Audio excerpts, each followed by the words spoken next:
When I dropped out, like my mom was crying. Oh, You know, man. like Yeah. she was crying. She wanted me to go back to school for a long time. Yeah. And now she's super proud. And she's like, Yeah. you know. I think the great thing about the content path and this internet path is like you just continually disappoint your parents so much that they just eventually become numb to it, and now they're just like pseudo supportive of it, you know? Yeah. They just become so numb that it's almost like a Stockholm syndrome for a kid who makes content. Let's blow up the internet, from the basement to the higher net.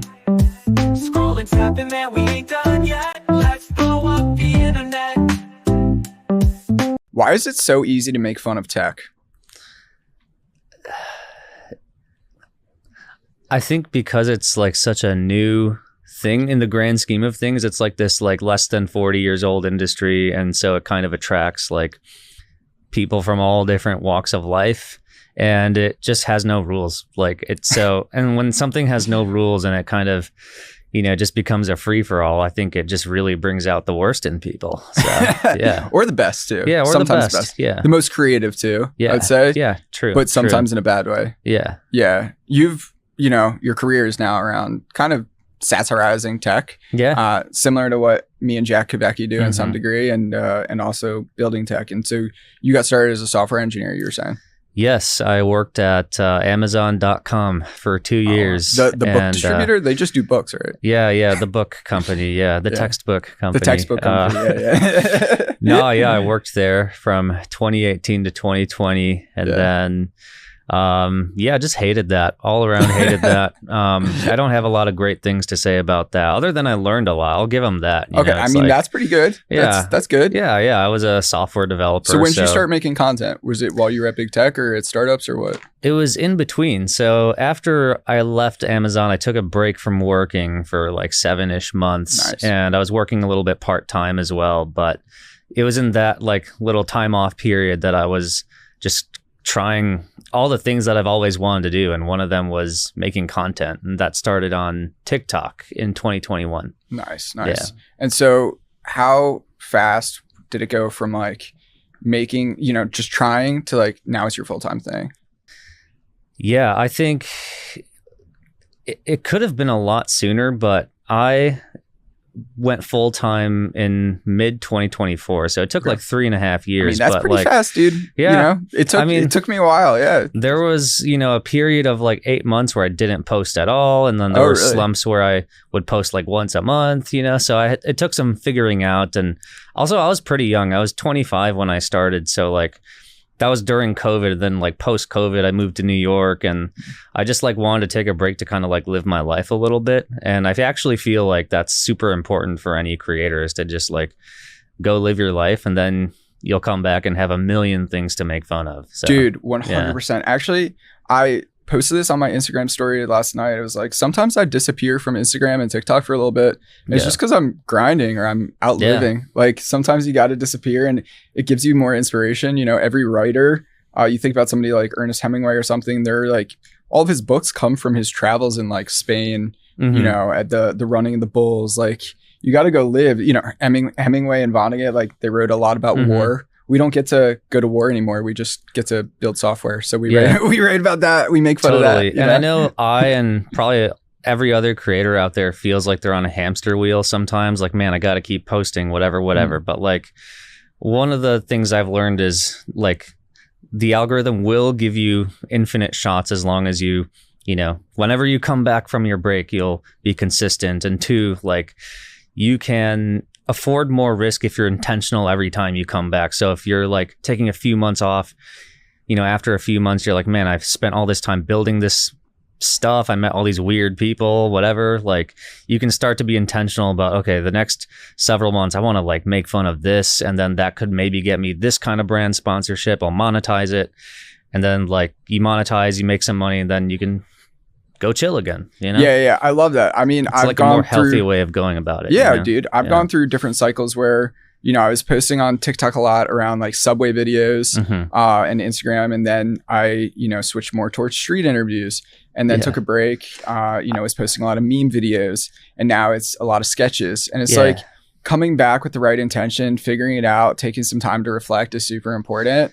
I think underrated. I see I actually, I was just talking to this guy, Josh, what's his name? Josh, whatever. He's from big YouTuber, right? Josh and Archie. So they have like 2-3 million followers and have been doing it forever, right? And he like just took a break and now he's like back.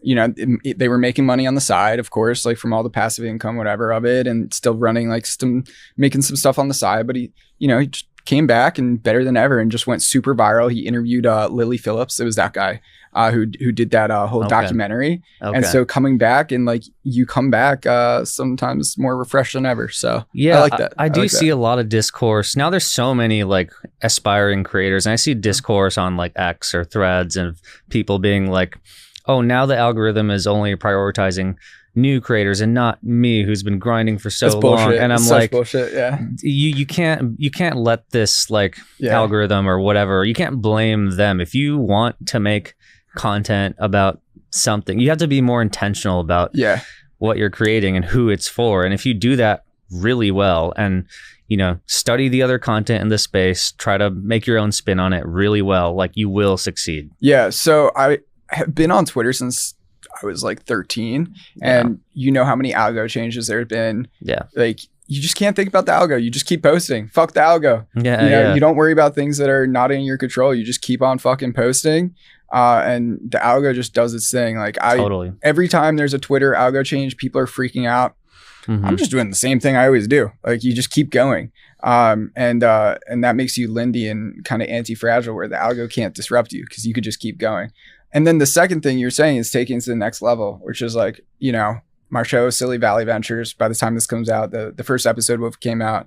And that was kind of my thesis around it. It was like, oh, I got to go to the next level. It was like, I got the money now. I could build a fucking show. I could build a show. Why not build a show? You know, it's like, why not? So I want to take it to the next level. It's fun, you know, making memes in my apartment. I love that. And I'm always going to do that. And I'll do it in bed and whatnot. But I want to make a show, you know, I want to take it to the next level. So I was curious like about your meme making. I mean, like obviously you're so experienced with it to the point you have this like amazing platform around it. But like, how did that start? I mean, you just said making memes in bed. So I was just curious, like, what does that look like for you? Your creative process around meme making. I'm sure a lot of people would love to hear that. It's always make it in bed. No. So I've been on Photoshop and GIMP. So I started with GIMP. I don't know if you remember GIMP. It was a free Photoshop alternative because my parents wouldn't buy me Photoshop. So I started with that when I was like 11 or 12 in school.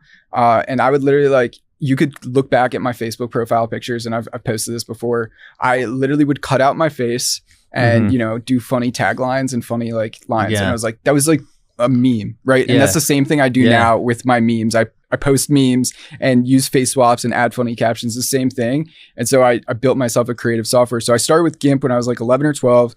By the time I was like 17 on Photoshop, I made like 40 grand selling stickers on the internet. So I was in high school just like cooking up stickers. And then, you know, I learned how to build software. I was like, oh, you know what? I want to build the software for it. There was no good meme software out there that I really liked. I hated all of them. And so I wanted to build a better alternative. And dude, the feeling of building a creative software is insane. Like absolutely insane because you just are not, you build the software and then all of a sudden, you know, people just start making weird shit that you could never expect. You know, this company here, Mangones, right? So I love Mangones. This is not a sponsor. They just send me free mangoes. I guess that's not a sponsor. I pay for mangoes. They send me mangoes. Campaign. It's a gift. It's a gift. Yeah, sure. Anyways, they make mango memes. Like I could have never expected that. That there would be a mango meme company. There's also like public companies, there's startups, there's like musicians, there's like super unhinged stuff. So like you just don't expect, like when you build a software and then people just do shit with it that you would never expect, like the face swaps, the unhinged shit that you would just never expect. It's a crazy feeling. I mean, two thoughts there. Like one, it's super crazy how who I would consider like zillennials, right? Like we've like almost been at the forefront throughout our life of this like new medium, right? It's a totally new medium of art. And like we've gotten to like witness its evolution, which largely has like stayed the same, just with some, you know, modern twists, right? It's like not just one format. There's millions of formats. You can make your own format, right? 100%. And the second thing is like building the tool to unlock that for others, right? It's like, I think about this when I'm using like Logic to make music, or when I'm using Final Cut for video. It's like the person who like built this, that's like so much power. That just like Final Cut is used for movies, you know? Yeah. Who controls the memes controls the universe. So it's a crazy feeling. I mean, people, you know, you've used the software, you make memes on it, and you know, tens of millions, hundreds of millions of views every month from our software. And it's a beautiful feeling, not just the views, but just seeing people have fun with it. Yeah. Like somebody last night, this is just a funny story, which I think you'll relate to, is like, he just started giving me feedback that I didn't ask for. Classic. And and he, you know, just some 18-year-old kid, 19-year-old kid who's like never built anything. And I just messaged him like, dude, I don't need feedback. Like, the software's growing, it's making money, I'm having fun. Just have fun. Just go sign up, use the software. Like, I don't need your feedback. Like, people, like the other day, this actually happened too. So this girl with like 500 followers comments calling the software UI ugly ass UI, right? She says she has like 500 followers, never built anything. She says your software has some ugly ass UI. Meanwhile, Peter Levels, I'm sure you're familiar, right? He has like 600,000 followers, makes $2 million a year building software himself. He goes, I love this UI, right? It's like the person who has built something is like, you know, so much more supportive. And it's the same thing with content, dude. Like the friends who've never posted content, who have never tried, are the ones who attack. And then the creators like ourselves, we've never met until today. It's like, we've just been supporting each other for months, right? Totally. And like, dude, that was one of the things that blew me away about content and making friends online, was the family, like my family, even my family, bro, was like less supportive than strangers on the internet. Like, crazy. I talk about this all the time, dude. Like, it's, this is, I mean, I would really be curious what people in other forms of art have to say about this whole thing. But I know in content, at least, like, this is still like super fucking new. Can I cuss, by the way? Yeah, of course. Go crazy, bro. Go crazy. Content is still like super new, and people at large don't get it. But the irony is that they consume it day in and day out. They consume it day in, day out. But when it comes to someone saying, I want to go contribute to that thing, it's like, wait, what? Whereas other things we consume day in, day out, if someone says, I'm going to go start a beverage company, it's like, oh, okay, well, that's a thing that's been done before. But it's so I don't funny. think the success stories have like really been showcased to the greater public in content. So my dad watches so much YouTube. Like, watches motorcycle videos. He loves motorcycles. And watches, you know, all these like funny videos of like Mr. Bean, if you remember him, like the comedian. Dude, love that. And he's like, wait, you could start a YouTube? Like, I told him, I was like, yeah, Dad, like, I have a channel. He's like, they let you do that? Like, who let you create it? I was like they're so, my dad's like 65, right? And they're so used to the permissionless state of media that like he grew up with, right? When he grew up, when he was 15, 17, you know, a teenager, you had to get an agent, you had to get a TV deal, whatever. Move to now LA. all of us have TV channels. This, you're watching my TV channel, right? YouTube channel, right? Or Twitter, Instagram. Like, these are all just TV channels nowadays. And he was like, wait, like, you can make money doing that? Like, how? Like, who's paying you? I was like, Dad, you know, like, those ads like that you see during the motorcycle videos, like there are people who pay me for that. And like, he finally was starting to get it. And then he saw actually, you know, Jason Yerman, the My Tech CEO guy or whatever. So he saw him or his brother actually in the New York Times. I saw that. How much money he was making. And my dad's like, oh my God, look at this. Like, he's like, look at this guy. I was like, Dad, like, you're like, that's I literally know. like, you know, a friend's brother. Like, I'm doing the same thing. Like it's weird. It's almost like people in your life don't see you that way. But last night it was a good feeling. So I just sold a package for Silly Valley Ventures for 15 grand, which was sick. Amazing. A package of ads. And I was out down in Chelsea and went to Chelsea Market. Nice. And took myself out for sushi. And so I send a picture to my dad. I'm like, story in 2 pictures, right? Is like the Stripe and then the picture of the sushi. I love that. I love that you put your like Stripe transaction stuff in your content. That's like, I think more people need to see stuff like that. Dude, I think they do. I think I'm not a fan of like MR in the bio or anything because like that's always changing. And I also like, I don't know. I think it's a little too braggadocious, but I like keeping it a little mysterious sometimes, but showing like, hey, like you can make money doing this, you know? Dude, like, it motivates me. I'm like, damn, I need to get my money up. Dude, exactly. It motivates people. I've heard that from a ton of people who see my content, who read my work. I hear it from my team, especially. Like my team, like when they see that we're up, like they're stoked, right? Yeah. Like they're like, oh shit, like this is getting real. Like, like let's go, you know? And so I think that's kind of an underrated reason to do it too, is like it motivates your team. But yeah, I don't know, man. It's fun. It's really funny. Like my mom gets it now. Like, so you know, you and I both went to Michigan. When I dropped out, like my mom was crying. Oh, you know, man. Like she was crying. She wanted me to go back to school for a long time. And now she's super proud. And she's like, you know, I think the great thing about the content path and this internet path is like, you just like continually disappoint your parents so much that they just eventually become numb to it. And now they're just like pseudo supportive of it, you know? Yeah. They just become so numb that it's almost like a Stockholm syndrome for a kid who makes content. That's hilarious. Dude, Indian parents. I can't imagine they were happy about you quitting software engineering to become a creator. So I mean, my parents didn't work in corporate. They were physicians. And so like they didn't really understand any of the career stuff I was doing, but they just wanted me to do this kind of stable job. Did it for a couple of years, was super unhappy. I was back in Michigan at that time during COVID. So, you know, around a lot of the Indian community as well.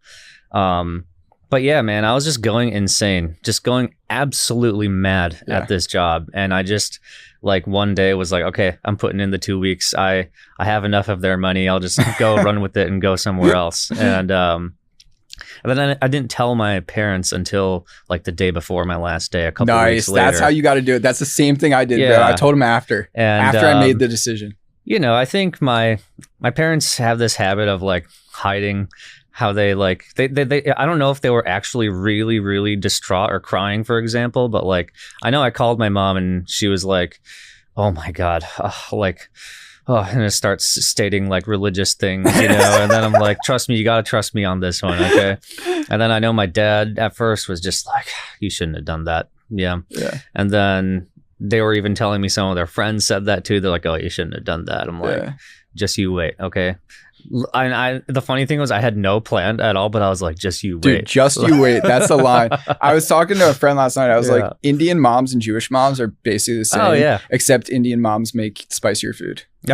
That's like, they're literally the same. True. Yeah. Just like very anxious and nervous, right? Similar. Yeah. 100%, dude. And like, my mom was crying. It was, you know, telling me to go back to school. And then this year I spoke at NYU. It was like, once I sent her that, she was like, oh, cool. Oh yeah. I did an NYU thing. I went to Michigan as well. And now they're like, oh my God. I know. This is such a prolific time for him. Yeah.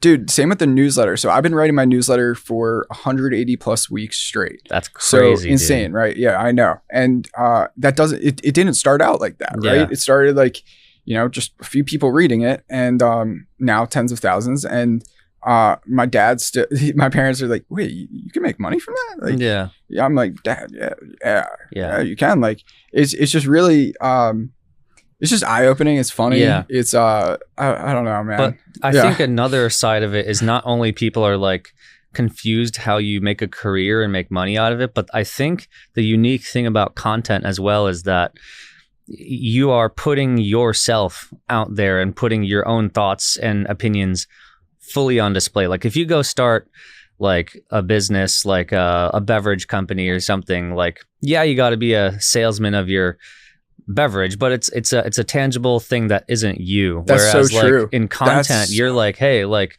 I'm putting me fully on display for everyone to see. And I think that does like kind of rub some people's insecurities a little bit, you know? And so people might be like, why would you do that? Why would you take yourself and put it on the screen? You know, like I think that's a whole other part of it that makes people like concerned when you do this kind of thing. Yes, that is so true. I've never thought about that. It's like somebody emailed me the other day or messaged me like, I love how you turned your personality into a business. I'm like, yeah, that is what every creator does. That's what that's what like every artist does in general. Like, but it's unique because acting, for example, you're acting like someone else, or if you're like in Broadway, a similar thing, filmmaking, similar thing. But like, especially if you're doing content and you're like, here's me, dude. Here's everything I think. Here's my brain on the screen. Like, I think that's scary to a lot of people still. Yeah, that's very true. It's definitely scary. For me, it's freeing, you know? Oh, so freeing. I love the feeling of like saying shit that I just want to say. Like I am, I've said this before, but I am a pirate in search of the one last treasure, which is freedom of speech. Like true freedom of speech, dude. And the only way to have true freedom of speech is to get fuck you money. Yeah. That's it. That's the only way to get it. I've thought so much about this, but like while I was at my various jobs, like I didn't feel like I could post about certain things. Dude, if you're at Amazon, you can't. Or Google or whatever, like or big finance. Like I have a lot of friends, I'm sure you do in New York, who like they're either on Anon accounts or they just don't post because they'll get fired. Exactly. It's terrible. I feel like a personal responsibility to talk about things that other people don't want to talk about, like the whole H-1B thing, or just how people are treated at these jobs. And just like, there's so many things people want to speak up about. And I feel like I'm not afraid to talk about it. I'll do it if no one else is going to do it. And then by doing that, you then create a whole new category of like content. And so I don't know. I feel like whenever people ask me about getting into content, I say like, what is just like stuff that's burning on your mind? Like just start with that. And then before you know it, you'll create a genre. 100%. I feel the same way with talking about sex in general. Is like most people are really afraid to talk about it. For whatever reason, it's become almost more normalized actually for girls to talk about it than men. Oh, totally. It's really weird because like 20, 30 years ago, it wasn't like that. And now if a guy talks about it, like it's actually very rare. I think every guy is afraid, and maybe it helps the fact that I'm married, that like I have my, I don't know. But the point is like, there's so many. There's like, this arbitrage right now around like making sex jokes and dirty jokes, and like I am totally leading into that, right? Like, my Subway videos, 24 million views, reading like I have a small penis on the subway, like talking about sex in post or making dirty jokes, like. A lot of people are afraid to do that because they'll get fired, or in tech, they're VCs, they're afraid of that, like all these things. And if you are not afraid of that, if you're playing a totally different game, you could just totally arbitrage on their fear. And it's amazing. I mean, for my skits, I often use this like fictional startup I created called Strokeify, and it's just like literally in reference to like circle jerking, And wait, like, what is Strokeify exactly? It's just like this fictional entity that I use for making points. Like I use it in skits. I use it like when I'm ranting about stuff, or like I'll use it as an example when I'm like explaining or ranting about some startup thing. And are you taking investors? I mean, it's completely fictional, but maybe Jabroni Capital could. We'll get Jack to take investors. Speaking of that, speaking of Jabroni, I just got my flyer over here for duofucko.com, right? Whoa. Pretty beautiful. So duofucko.com is Duolingo only for cursing. And, this is exactly what I'm talking about. The arbitrage, right? Yeah. It's like most people, they would not want to have something with cursing or, whatever it might be, unhinged or inappropriate. And we literally just launched a show around this, bought the domain for a whole $11. And there's just an arbitrage in doing things that other people are afraid of. Fear arbitrage 101. So duofucko.com, where it points? Right to our YouTube video, right? Oh, yeah. So we're going to hang those flyers actually tomorrow. Me and Jack. City? Yeah. Oh, we're going to hang them all around. I got like 500 of them. So we'll be hanging them everywhere. Are you guys flyering them yourselves? Or I am. I don't have like a intern or anything for that yet. Okay. If you know any broke NYU kids, all the NYU kids I know are pretty rich, honestly, like who are still in NYU. Like that's a weird thing about NYU is like you try to find like an intern at NYU or something. Like I've done this, and they're all like rich. Like, oh, really? Yeah, it's because they're like NYU kids. Like they're all like trust fund kids. Like if you try to find like an intern at like Penn State, right? I'm from like Pennsylvania suburbs. Like these kids are like, they're broke, they're hustlers, and like NYU, like, no, like I I don't need a job, or like, yeah. I'm not going to do something for like $20 an hour. Like, Yeah. it's so funny. I don't know. I've never tried, but like, I've always thought about it. I'm like, man, there's like all these kids probably looking for experience, but yeah, maybe they're they all don't living need it. better than we are for the most part, Oh, bro. that's great. Yeah. Yeah. They are, dude, there are a lot of the NYU kids, like, they've got like some penthouses and shit, and everything's paid for, which sounds great. So if you're an NYU kid and want to pay for me and my wife to move in, know. Shout out Nathan if you're listening to this. Love you, buddy. No, I don't know if he's already cooking, but let's get back to making fun of tech, and let's talk. We were talking about this earlier, where in startups in tech, for some reason, everybody calls sales like GTM.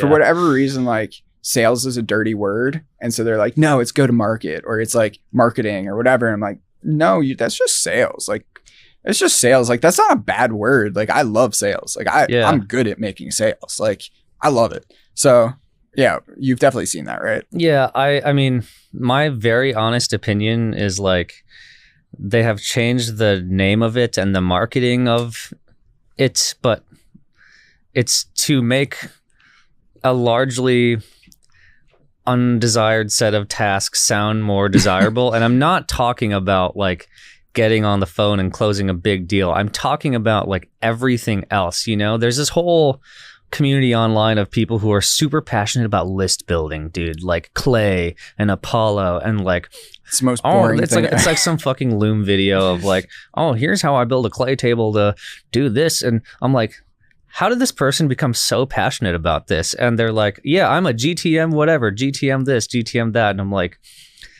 oh, like, I don't know. Whenever I think of like the go-to-market ops, like list building, email, drip campaign, like all that stuff, like, I don't know, that stuff like doesn't appeal to me. And I feel like calling it go-to-market makes it sound better. I mean, before, what did we call it? Sales ops, rev ops, whatever. Now we call it go-to-market. Or data scraping. Yeah, it just sounds cool, but it's really just like downloading CSVs, uploading CSVs, typing stuff into little boxes, and like, that's all it is. Dude, that's so true. Same with chief of staff. Chief of staff is literally, you're just a founder's bitch. Oh, that's it. Dude. That's what chief of staff is. You are their fucking secretary. Yeah. Yeah, it's just a it's a PC way to say secretary. Yeah. I mean, my understanding of chief of staff is like, you're like working with a founder, and the founder is just like, I want to like look into that. And then they're just like some ex-consultant or like banker who's just like, okay. And they just like make a bunch of spreadsheets and Jira tickets, and they're like, yeah, I'm going to do that. And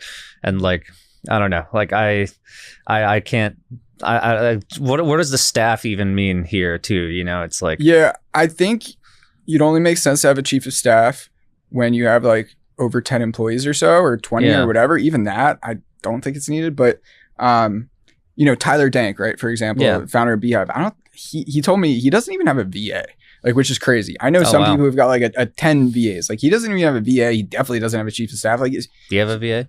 No, I mean, I've got like employees, but I don't have a VA. I tried one, but I fired her. Like, it just wasn't good. Yeah, I think most of this VA stuff is kind of like a cope too. It's kind of like a power thing. I have one, trip. But it's like, what does she do? Or he? I mean, like right now, DEI. I don't want someone answering emails for me. I don't want someone answering the phone for me. I hate that. That bothers me so much. I don't want people touching my shit. When it's like, when you email someone and then like Jose responds and is like, hey, like, yeah, when can we find time? What does your VA do though?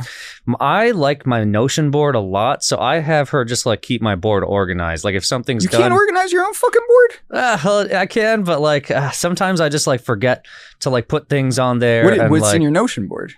Everything for content, everything between like the finances of it. How much are you paying her? Like $8 an hour, like, and it's like a few hours a week, so it's not a 40 hours a week thing by any means. Where'd you find her?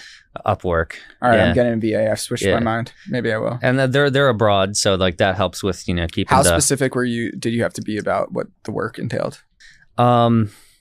Very, but I'm also just very particular. Like I knew I did not want them answering emails. I didn't want them like doing traditional VA stuff, I was like, okay, like I just need to make sure my project to manager tool is like always up to date, and like I can log in every morning and be like, okay, this is what I need to do today. So she checks if you posted something, and then. So I have this like shared doc with her where like I have like different categories of tasks, and I'll be like, oh yeah, I need to like do this, but I need to do it by like next Friday. So I'll put what I want to. So she's your boss. No, I mean like she's my assistant. She's like, I say like, okay, I need this done by then. So it'll go into Notion, which then will go in my calendar and stuff. So just keeping me accountable, because I just like feel like my mind is a chaos sometimes. She sounds like your boss if she's keeping you maybe, maybe, yeah. Yeah, I don't know. I just like the structure, but yeah, I guess I did effectively hire a middle manager. Yeah, for $8 an hour. Hey, not bad. It could be worse. We all need managers to some degree. Yeah, totally. I could definitely use that for some things. I think around growth experiments and stuff like that. I set a lot of reminders to myself. I send myself a lot of emails, stuff like that. I could see how that'd be helpful, actually. I get it. I do have a tweet saved in my drafts that I've been saving for a while, which is just like, level 1 of success is virtual AI assistant. Level 1 of success is AI assistant. Level 2, virtual assistant. Level 3, physical assistant. Oh yeah, I'm definitely aspiring for like when I can afford like an executive assistant who like I can even meet in person, and they can just like do everything like to like keep my shit going, But those obviously are more expensive. So yeah. Dude, you ever see that Ryan Serhant? You know that guy? Yeah. Oh yeah. Did you watch his show on Netflix? I did. It's good, dude. He talks about how he has like a guy for everything. I love that mentality where he has like a physical trainer, a nutritionist, like 5 assistants. It's like he's like, yes, I know that sounds crazy, but they make me more money than I spend on it. I was like, you know what? Yeah. All right, fair enough. Yeah. Like I do hope that one day when I get that guap, like I'll have a personal trainer or something. Like, why not? Yeah. A masseuse that comes to the house once a week. Sure. Totally. I mean, I often think about like, what would I like outsource? I definitely will want a cleaning person. I'll definitely.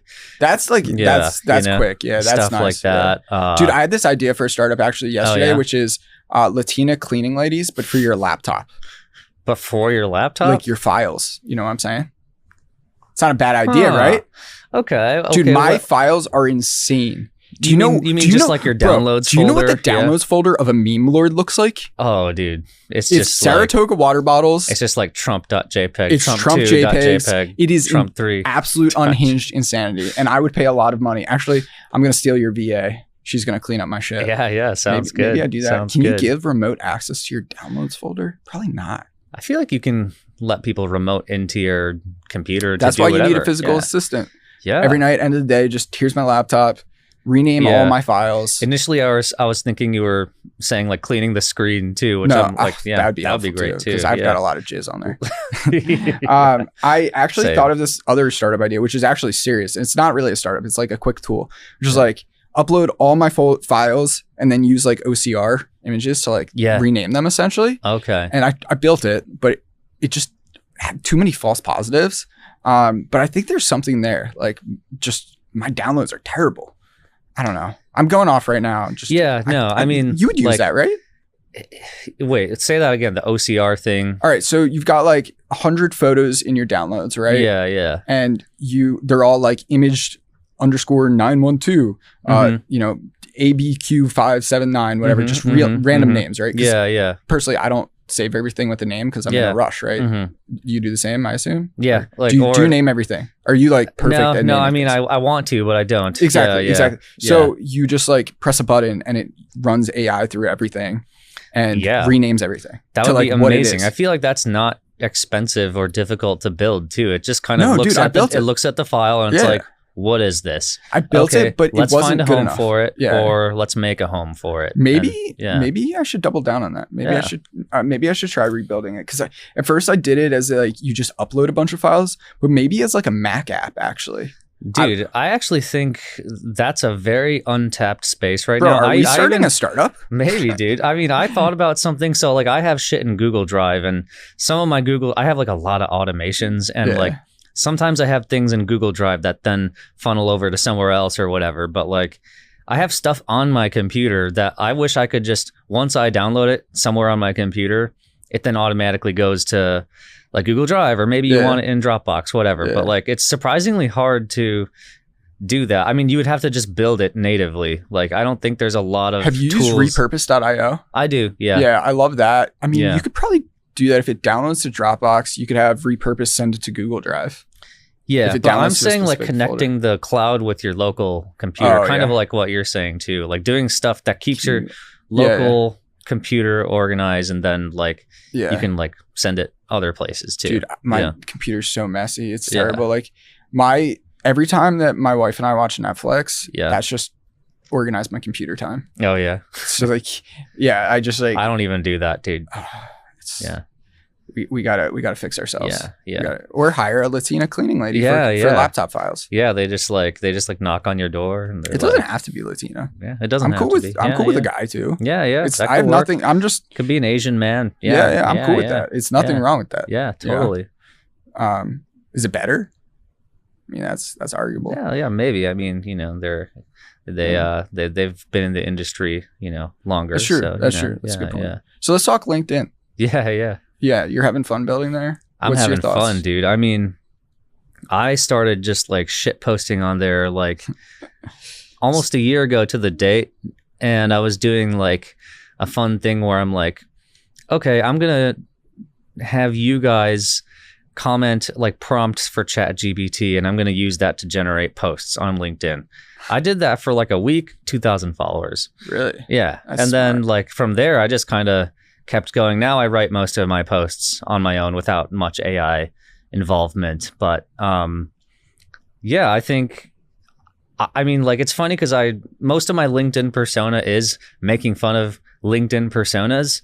And yet I'm actually very bullish on LinkedIn too. Same here. Like, I think people are definitely sleeping on like, I mean, there's so many people making like millions from just simple things like having a following and putting a link to whatever you're trying to sell. Like, it's actually not that hard. And I think people's hesitance about LinkedIn is the only thing that stands in the way from them like making something out of it. I think it's two things. It is what we were talking about earlier around fear arbitrage. Yeah. People are afraid to post on there because they're afraid they'll get fired or their high school friends will think they're a loser. Mm-hmm. And number two is thinking that LinkedIn is cringe. Yeah. And what I say to that is embrace the cringe, because there's a lot of money in being cringe. Oh yeah. Some people will think it's cringe, but people like us, we're like, oh, that guy's smart. Like our boy Jack, right? Yeah. He's got 50K on there. Like he's making moolah. Or like, you know, I'm sure there's some idiots who are like, oh, he's so cringe. It's like, nah, Jack's the fucking man. Like we love Jack. Yeah. Someone showed me his profile and that actually inspired me to start doing a similar thing. Dude, like,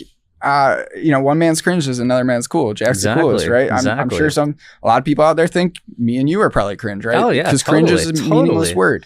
But posting on LinkedIn, I speed ran it from around like 2K to around 10K now in like the last 6 months.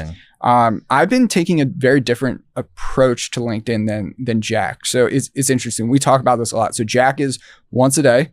For maximum virality, one shit post, one satirical post a day. I am quantity. I treat it more like Twitter. Twitter, you just go all day, and like I do the same with LinkedIn. And so I am just constantly building it up, and just like, I don't know. I think I have so many ideas. I have like memes. I've got everything. Like I just put out a ton, and both approaches work. Yeah. And now posting videos, like, I don't know. I don't think there's one right approach. I think the one post a day works, but you could also do multiple. You could do serious, you could do silly. Like I'm doing serious and silly. Like you could do everything. Like so, I actually feel like across platforms, if you're posting like for LinkedIn, for example, if you're posting like a long line by line post, like that might benefit from like having time to marinate and doing maybe once per day or a couple times a week. Whereas I've noticed with your content, there's some that are more quick hits too. And that's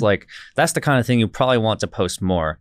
And a similar thing on YouTube, TikTok. If you're making super long videos, it's probably better not to do that every single day if you want to reach the most people. Yeah. That's 100%. That's a great point. Maybe my longer posts, when I do those, they have a longer half-life for sure. Yeah. Like I'll see likes coming in from them like 3, 4, 5 days later, whereas the short ones are just short hits. But sometimes it's nice to do the short hit, you know? Like sometimes you got to crank one out, you know? Yeah, you just got to rip one. You just gotta rip one out. You got an idea. Just got to rub one out. This would be so funny on LinkedIn, and I just post it, you know? It's like I don't know. I'm a big believer that not every post has to go viral, and not every post is meant for virality. Sometimes it's just to like post it and get it out there, and it feels good. And it's not always about going viral. I haven't found a pattern yet for what makes my posts go viral, but I definitely like a big point of my LinkedIn is like I'm going to use very predictable LinkedIn engagement tactics to kind of prove the point that like there are patterns in what goes viral. So like anytime I'm excited to announce. Oh yeah. I you can guarantee that I'll get at least like 50 likes at the very least. Want to know what we should try actually is you know how a lot of people do those comment blank word to do this. We should do that, but it's like a dirty word or something. Comment retard to get more. Our guide to how to be a retard on LinkedIn. Oh my god! Just retard. I did one where I was like a few months ago. I did another like fake job announcement. I'm like, I'm excited to announce I am now the king of work. And then I said, comment a cookie emoji to congratulate me. You know, and then a bunch of people did that. When Sam Altman got fired from OpenAI or removed or whatever, I posted that I was the new CEO of LinkedIn or new CEO of OpenAI. Sorry. Yeah. And my grandma calls me and she's like, I am so proud of you, Jason. Like, I've heard of OpenAI. I knew you were doing good in life, but I didn't know you were that good. And I was like, thanks, Grandma. That's crazy. I actually have also had like relatives, like when I said like, I forgot what it was, but I think I said I'm the CEO of something. And they were like, oh my God, like our friends thought that was real. My parents were like telling me that they like actually believed it. You could just post things. You could just have fun. And it's fun tricking people. Like my grandma thinking that I'm the CEO of OpenAI was hilarious. And then it actually like spread to like she called my mom. And then my mom called me. Yeah. And my mom was like, why didn't you tell me? Like, I'm so proud. Like, they had no idea about OpenAI. Like, they're like, what's OpenAI again? Yeah, they've heard of it. But only ChatGPT really. So yeah. It's so funny, man. So you don't use AI much for writing? I do a little bit. I think I use it if I'm struggling to take a post home. Like I gotta be honest, I can't tell with yours. You can't tell? That's good. Yeah, that's good. Yeah, I didn't think you did. I don't use it at all. You could tell with some people, but I couldn't tell. My best post and my best performing posts I know are when I don't plan it at all. I'm just like, I think of it in the shower or something. Yeah. I chug my coffee and I'm just, and you're going to think this is funny or cringe, but I think there's some weird connection between like LinkedIn posting and like rap. Like sometimes when I'm doing it, I'm like, dude, I feel like I'm like writing some bars right now, dude. Like, that's hilarious. All right. That is not cringe. That is hilarious. Yeah. Because I do the same thing. Wait, we should film a sketch on that after this. Dude, I was going to say listening to rap, writing LinkedIn posts. Like, that's hilarious. I love that. Feels like, it's like I'm not rhyming. Sometimes I will put rhymes in my posts, dude, but like that's what it feels like. I'm like, damn, I'm in the studio out here, dude. Like, writing those LinkedIn bangers, dude, bro. I'm dropping my Listen to fucking Tupac writing. I mean, if you look at, it's called broetry I'm hearing now, but this line by line kind of format, like, I love it. That's what it feels like. I'm like, damn. Yeah, dude, it's just verses, bro. Yeah, dude. I love it. I mean, not all of us get to be rappers, so we might as well I'm really living this rap life, dude. I mean, rap inspires me so much. I don't talk about it much on the podcast, but I listen to rap all day. Yeah, like me too. That is the number one thing that inspires me is like, I like to say like I'm a mix of like Mac Miller and Balaji Srinivasan, which is like a very weird mix, but like I grew up a stoner, like very into Mac Miller from like 15 to 21. And then I quit drugs and alcohol and got really into tech. Yeah. And so like I'm this really weird mix of like, I think I'm somewhere in there too. Exactly. I'm just like inspired by like Kanye and Mac and Childish Gambino. Yeah. And then also like Peter Thiel and Balaji. Yeah. And like it's a really weird mix, but like it works for me. Like I'm having fun. I lean into it. Yeah. I think there's something about the LinkedIn writing that's so like not just like poetic, but it's also like these guys. It's a lot of men who are just like trying to like proclaim their strong opinions and their truths, and they're like fuck The Office, bro. You know, like there's just like a fuck. There's like people who are trying to get their hot takes out here. There's something so rap-like about it. Yeah, you know bro. what I mean? Everybody's just doing rap battles, but it's on LinkedIn. It's like, oh, yo, I just Dude, wrote. we should host a LinkedIn rap battle. Yeah. That's not a bad idea. Yeah. Wait, we should actually In-person experience. Yeah. And nothing has to rhyme. It's just a LinkedIn post. Yeah. Yeah, it's like you read your LinkedIn post out loud. It's like, I fired 6 employees today. And you have like a hip hop best day of my life. Like, yeah. Or I electrocuted my employees today. Oh, blah, my blah, blah. God. Oh. My competitors suck dick. LinkedIn rap battle. We should host this during like New York Tech Week or something. That'd be so funny. Yeah, New York Tech Week. I was just telling someone, like, I feel like it needs more like fun stuff. Dude, well, we're hosting some great events. This is not even meant to promo it, but Jack and I are hosting a late night Meme-a-thon. Dude, so super unhinged. That's amazing. Going to be at WAP, which is a sick office in Brooklyn, like beautiful, beautiful office. And then I'm also hosting with the podcast last guest, the one right before this, with Jared. We're hosting Can AI Be Funny? Which I think is a fun topic. And we've got about 7 minutes left before we got to bounce. So let's discuss that real quick, actually. Sounds While good. we're on that, is can AI be funny? We're talking, do you think it can be? Like, what's your thoughts? I have a lot of thoughts, but I want to hear yours.